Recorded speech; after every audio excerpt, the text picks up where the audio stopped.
Представители субподрядных организаций, работающие на строительстве ЖД-линии Томмот, Нижний Бестях, Мегино-Кангаласском Улусе, вышли на митинг. Люди потребовали от гендиректора корпорации «Трансстрой Восток» Александра Дудникова вернуть многомиллионные долги. Напомним, что «Трансстрой Восток» выполняет функции головного исполнителя на возведении ЖД-линии Томмот, Кердем, Якутск. На данный момент работы резко замедлились, возник ряд финансовых проблем. В ситуации разбирался наш корреспондент Виталий Абрамов. Вы же как депутат должны понимать, что за каждым предприятием люди, и у этих людей есть семьи, и кредиты, и так далее, и тому подобное. Не, ну вы сами понимаете, почему мы в такой ситуации, и ни один человек, слава богу, стаж работы больше. Я всегда работал с трудовыми коллективами и всегда старался разгрузить в первую очередь задолженность по заработной плате. На транспарантах митингующих написано: «Кто съел деньги наших детей?». А также митингующие говорят, что Трансстрой Восток уходит от своих прямых обязательств и с мая прошлого года не платит по счетам.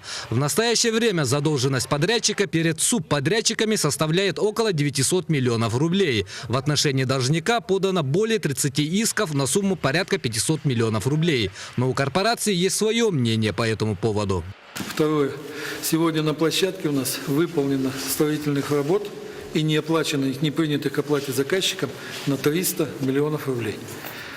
Значит, это сложилось, исходя из того, что там, где нет сметки рабочей документации, заказчик резервирует 20% от объема выполненных работ. Это их решение. Значит, и часть работ не выполнена по другим причинам. 300 миллионов рублей. И 99 миллионов рублей нам не вернули подрядчики, которые здесь работали. Аярстрой, Технострой, Якутстрой, Экспресс. 99 миллионов. Если мы вот долг наш складываем, и складываем вот это, получается одинаковая сумма – 573 миллиона. Если бы нам в январе заплатили хотя бы 300 миллионов заказчик хотя бы, то мы разгрузили бы вот эту задолженность по подрядчикам. И вот такого напряжения бы не было. Но до сего момента, значит, вопрос финансирования не решен, и мы не можем никак начать строительство в этом году. Всего за период строительства с 2005 по 2013 годы освоено более 44 миллиардов рублей, из планового объема финансирования 48 миллиардов. В соответствии с госконтрактом срок ввода в эксплуатацию пускового комплекса Томмот-Якутск планировался еще в 2012 году, но был перенесен на 30 ноября 2014 года из-за недостаточного разворота работ генподрядчиком, отсутствия сметной документации. Под председателем министра транспорта Максима Юрьевича Соколова было проведено совещание, где было определено после достигнутых разговоров и переговоров, что в этом году 30 ноября 2014 года вот объекта все-таки состоится. Республика Саха-Якутия по финансированию данного объекта выполнена в полном объеме. Ситуацию с запуском пускового комплекса президент республики обсуждал с зампредом правительства страны Аркадием Дворковичем, где было принято решение о создании специальной комиссии по деятельности подрядчика. Думаю, что будут приниматься дополнительные меры, что, насколько возможно, в этом году завершить. Но есть некоторые финансовые проблемы, о чем мы обсуждали и на уровне Министерства финансов,